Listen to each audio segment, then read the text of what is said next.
Hello everyone. Welcome to the Quancherbao classroom. I'm Fong Bo. In today's lesson, I'll teach you how to attack half-long balls. Previously, I taught how to flick or drop half-long balls. This time, we'll level up a bit and focus on how to powerfully attack a half-long ball. So what kind of balls should we attack? Previously, I explained that for half-long balls, we generally lift from low to high, right? That's how we flick or loop half-long balls. We can generate power and add spin as well, right? But to attack a half-long ball, what's the key? Your racket hand must be above the table. You need to stay above the table to attack. Now, about half-long balls, when do we choose to attack them? It's when the ball is relatively high. Even if it doesn't fully bounce out, we can still attack it from above the table, right? We can also loop these balls. But some lower half-long balls can also be attacked if your racket hand stays close to the table. Though it's more difficult, let me show you two demonstrations.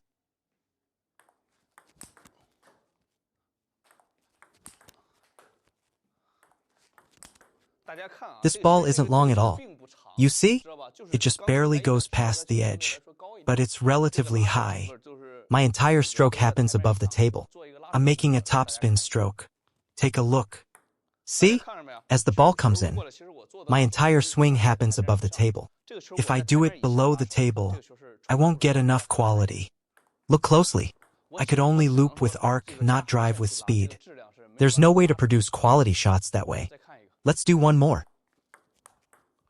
Also, for these balls, I have to let them drop below the table to loop them.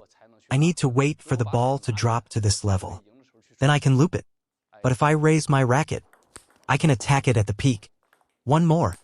I can hit it at the highest point, aggressively attacking the half-long ball. Got it? So the key to attacking half-long balls is keeping your hand above the table. If your hand is too low, no one can drive a half-long ball. Now let me show you a more difficult one. Watch closely. This is a relatively low half-long ball. How do we attack that?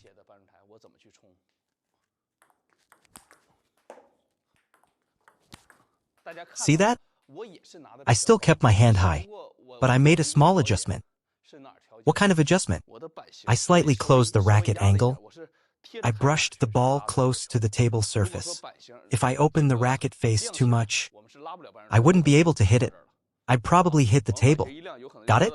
If you open the angle too much, you'll likely hit the edge. With this closed angle, I can brush it right over the surface. You see? So pay attention to racket angle. Your wrist shouldn't be bent in. Keep the racket face open to hit. If you bend your wrist inward, you can't keep the racket closed unless you loop like this with a bent wrist. Got it? You must. Turn the racket outward a bit. Then you can control it with your hand freely. All right, I'll serve a few for you. Take a look. The ball didn't even come out. It's a completely short ball, but I can still attack it. Watch how I tilt the racket. See that? I open the racket face, so I can loop it. Even attack it directly at the lower point. See? But if I keep the wrist bent, how do I loop it? I can't attack half-long balls like that. So remember, the key to attacking half-long balls is to turn the racket outward, unless the ball is super high, and you want to add side spin and a little arc, then a bent wrist is fine. But for balls that skim the table, you must not bend your wrist. You have to open it. Whether attacking cross-court or down the line, keep it open. Watch my racket angle. See my racket face? It's tilted outward. Same goes for cross-court shots.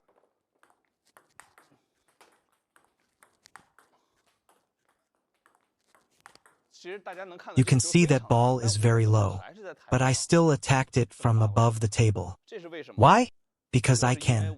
I can strike it above the table, because I tilt the racket outward and close it slightly.